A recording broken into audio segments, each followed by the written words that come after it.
What's up, guys? My name is Danny, and we're going to be talking about that Tokyo Ghoul reach savagery. Chapter starts off, and we have Eto talking to this editor. He doesn't seem very interested. It's very ironic, though, that she does turn out to be this awesome author, and that he's looking down on her, especially just because she's supposed to be this great person, leader of Aokiri Tree, can destroy people with a simple touch, and just... she's this crazy person, and he just condescends her, looks down on her just because she's 14, and in reality, Eto could just go kill this guy, but also got me thinking that Eto is a bit of a psychopath too, just because she hides her emotions, and then when she's away, she kind of lets loose and just goes craziness over everybody, and just decides to kill people. Now we do see that Shiono is just kind of glancing over the book and not really paying attention, and then when we have his boss come over, he's like, what are you doing? And it's kind of foreshadowing like this greatness that we have with Eto coming, and that Eto is supposed to be this amazing character a little bit, and like, it's kind of funny.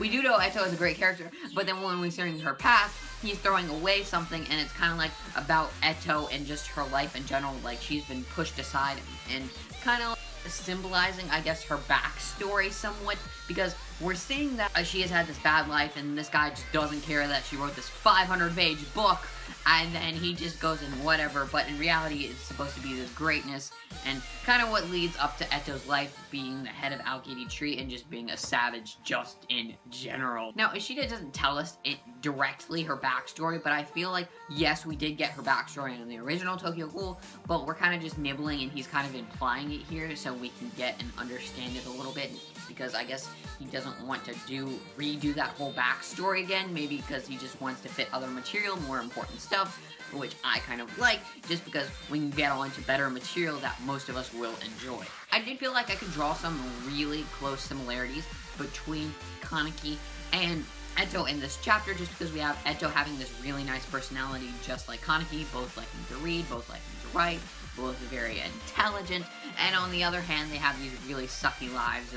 But when Kaneki really becomes a ghoul at the beginning of Tokyo Ghoul, that's really where a lot of these similarities come together and work together, because they're both kind of psychotic in their own sense, but what Eto can do, she can kind of flip the switch, but now with Kaneki, as of the recent chapters, all of his emotions have kind of melded together and just kind of come together somewhat. He's like this mesh of Ken, Kaneki, and Ahaize, this just multiple personalities all going in his head, kind of just taking over.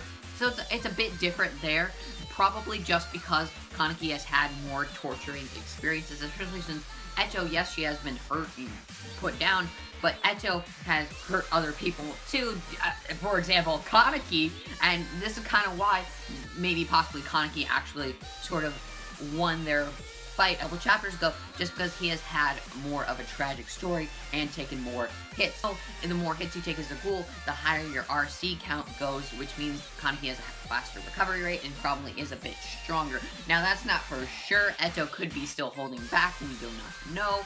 I would like to see a good full-on fight between the two, which it seems like we are actually getting next chapter. I did get the implication that Eto has these multiple personalities, and also, I feel like whenever Eto has pain on herself, she must equal it out and do pain on others. For example, I feel like in this chapter, when her book was initially rejected, she stole money, and she'll go and kill the CCG members, just because this is her letting out her anger and trying to create equality for herself. And I think that also this is another similarity between Kaneki and Eto. Eto sees she is like basically the only one-eyed ghoul currently, as we see in the series, and then we have her trying to get Kaneki. We know, I guess I know it was the clowns, but like, it kind of creates this equality between the two characters, and their similar storylines, you could say, and just different paths, I guess, each took in a way. You get her upset about her book a little bit, and that she didn't leave any content and information to the office, and that kind of, in my opinion, showed like she doesn't really feel she has her own personality. There is no actual person. She doesn't feel like she is someone important, someone there. She's just someone living in this world, not important, not recognized by other people, and what she really wants is to be recognized. She wants attention. She wants people to notice her, especially that's why she goes and kills these CCG members, I think, just in general. One, because she's trying to create equality. One, because she's just jealous. She has no attention, no no actual love. Her father abandoned her, and she just does this to try and get attention so people will notice her and at least have some sort of relation. I don't know, some really messed up relationship, but something going on, I guess. Found out that Eto really did find out what happened to Yoshimura, and we see that she goes by the coffee shop, and she has this total resentment and change of personality swap, just like Kaneki. As I said, the similarities there, and especially her personality swap just shows she could just kill. She has just this switch to go and kill someone. Now the thing is, why did she not just go in there and kill him? Does she know she might not be able to stand up to him? Or is it just she just can't, she just feels this resentment and just wants her father to notice her in a way in which she is just killing people and he has to stand up and do something about it. Now the book she dropped when she was looking at Yoshimura was a dropped chest, and what a dropped chest I guess would be that she is left behind, not there, not with everybody else. She was left in the dust, and Yoshimura went on and built this life for him outside of being a ghoul and tried to build into society. While yes, Eto did try and build into society, she still has her problems, and I think Yoshimura, just seeing these problems, he kind of knows that Eto was killing people and he just doesn't want to respect her for that and not love her, and she's just getting jealous because she wants attention from her father and she knows Yoshimura left her, so she's just trying to do anything to get his attention. Seeing that Eto is trying to get attention in any way, Yoshimura is just ignoring that and just creating these butting heads, which kind of builds this whole tension and kind of the reason I guess why Eto hates her father. And especially I can see Eto's point of view here, just because Eto is really left behind, and that's a bit of a pain. I mean, you just leave her and you don't know where she is. I mean, yes, you know what ward you left her in, but you don't go back and do anything else, like maybe in the future, in a couple of years, go look for her or anything.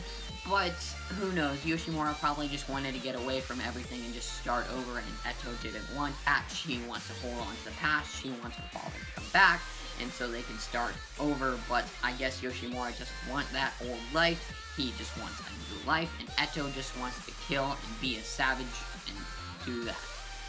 Now, I feel like at the end of this chapter, when Shiono finally ratted out Eto, that kind of shows the actual human disgust, and that, like, humans are kind of the bad people. It's hard to tell, really, in Tokyo Ghoul, because who are the real monsters in this series? Because we have that this Shiono, he kind of rejected Eto, and seeing that he rejected Eto, that's kind of like this human disgust and hate.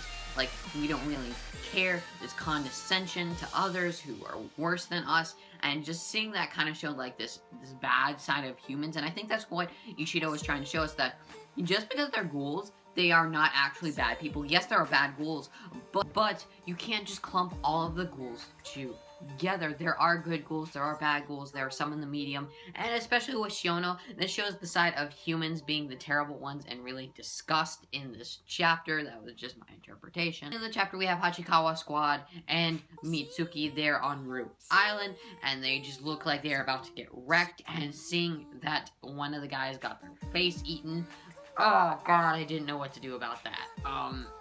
Tell me your guys' thoughts on this chapter. I may have misinterpreted something. Make sure to like, comment, and click that subscribe button. I tend to miss something, and peace out, guys.